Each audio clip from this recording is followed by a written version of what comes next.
నంద్యాల జిల్లా వ్యాప్తంగా పలు స్వచ్ఛంద సంస్థలు వినాయక చవితి పండుగ సందర్భంగా మట్టి వినాయకుల పంపిణీ కార్యక్రమం మంగళవారం నిర్వహించారు. పర్యావరణ పరిరక్షణలో భాగంగా పలు స్వచ్ఛంద సంస్థలు నంద్యాల జిల్లా వ్యాప్తంగా మట్టి వినాయకులను పంపిణీ చేశారు. మట్టి వినాయకుడే మహావినాయకుడిగా పూజించాలని అవగాహన కార్యక్రమాన్ని నిర్వహించి ప్రజలలో చైతన్యం తీసుకువచ్చారు. దీంతో పలు ప్రాంతాలలో స్వచ్ఛంద సంస్థలు మట్టి వినాయకులు పంపిణీ చేశారు. హలో నంద్యాల్ సామాజిక ప్రచారం మాధ్యమం ఆధ్వర్యంలో ఎకో గణేష్ గ్రీన్ గణేష్ కాన్సెప్ట్తో మట్టి వినాయకుల పంపిణీ జరిగింది.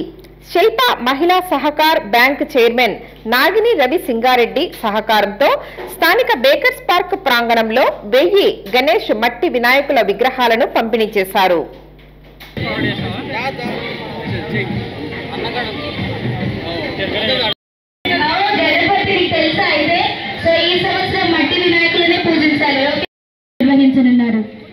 So first of all, thank you so much, madam, for your support.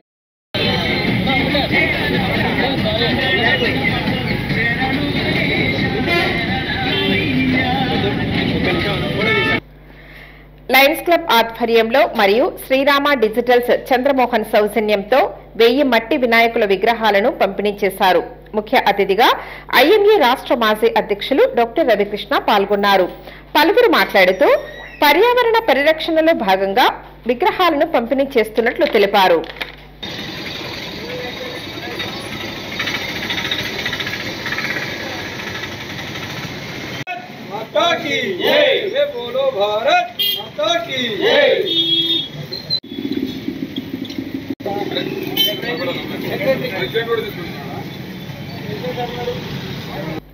Mahanandi మండలంలోని మహానంది ఈశ్వర్ నగర్ నందు మట్టి వినాయకుల పంపిణీ కార్యక్రమం జరిగింది.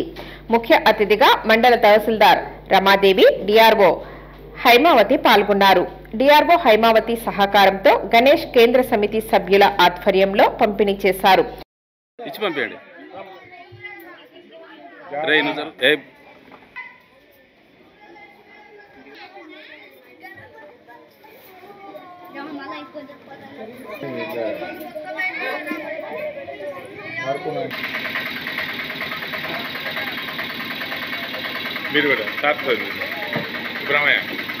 పర్యావరణ ప్రేమికుడిగా మూషిక వాహనుడిని తహసీల్దార్ రమాదేవి పేర్కొన్నారు.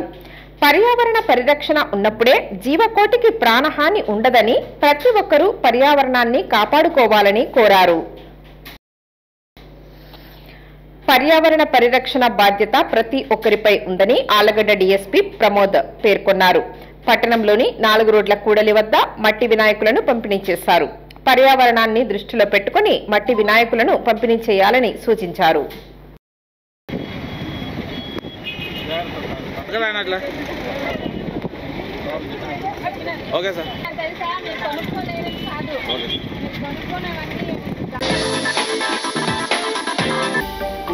హలో అండి, నేను మీ గిరాక్ Sita. Please do subscribe to Nandyal communications.